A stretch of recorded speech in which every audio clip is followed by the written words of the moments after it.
నెల్లూరు జిల్లా రైతాంగానికి సంబంధించి జిల్లా కలెక్టర్ని కలవడం జరిగింది.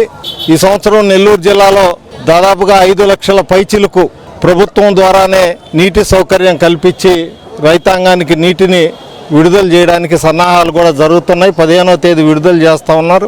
సన్నాహం జరుగుతుంది. రైతులంతా కూడా ఉత్సాహంగా నారుమళ్ళు ఇప్పటికే కొంతమంది వేసుకున్నాం, మరి కొంతమంది రెడీ చేసుకుంటూ ఖరీఫ్ సీజన్కి సంబంధించిన వ్యవసాయాన్ని ఉత్సాహంగా ప్రారంభించారు. ప్రతి సంవత్సరం కూడా నెల్లూరు జిల్లాకి పంట చేతికొచ్చిన సమయానికి ప్రభుత్వం కొనుగోలు చేసే విషయంలో కొంత ఆలస్యం జరుగుతూ రైతాంగం ఇబ్బంది పడతా ఉన్నారు. ప్రత్యేకించి నెల్లూరు జిల్లాకి రాష్ట్రానికి భిన్నమైన పరిస్థితుల కారణంగా ఈ ఇబ్బంది జరుగుతూ ఉంది. రాష్ట్రం అంతా కూడా ఖరీఫ్ సీజన్ మన నవంబర్ నుంచి ప్రారంభమై ఫిబ్రవరికి పూర్తి అవుతా ఉంది. మరి నెల్లూరు జిల్లా మాత్రం పరిస్థితుల కారణంగా, ఋతుపవనాల కారణంగా నెల్లూరు జిల్లా పంట కాలం మారింది. ఆ మారిన కారణంగా నవంబర్లో మనం నాట్లు వేసుకొని నవంబర్, డిసెంబర్లో, ఫిబ్రవరి, ఏప్రిల్ మధ్యలో పంట కోతలకు వచ్చే అవకాశం ఉంది.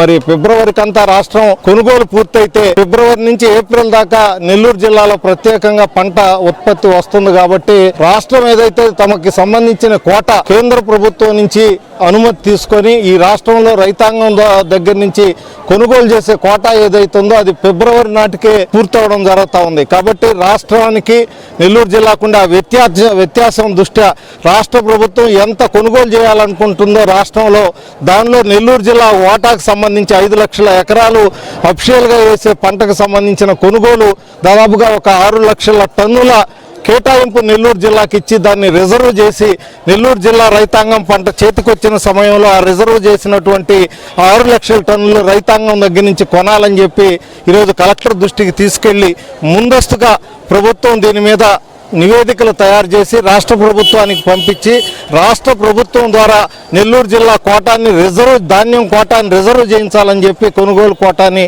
రిజర్వ్ చేయించాలని చెప్పి సందర్భంగా మేము కోరడం జరిగింది. కలెక్టర్ గారు ఆ విధంగా ముందస్తుగా జాగ్రత్త చర్యలు ఆల్రెడీ ప్రారంభించున్నాం. దాన్ని ఖచ్చితంగా రాష్ట్ర ప్రభుత్వం నుంచే ముందుగానే దాన్ని ఏర్పాటు చేయడం జరుగుతుందని చెప్పి వారు సూచనగా తెలియజేశారు. సందర్భంగా వారు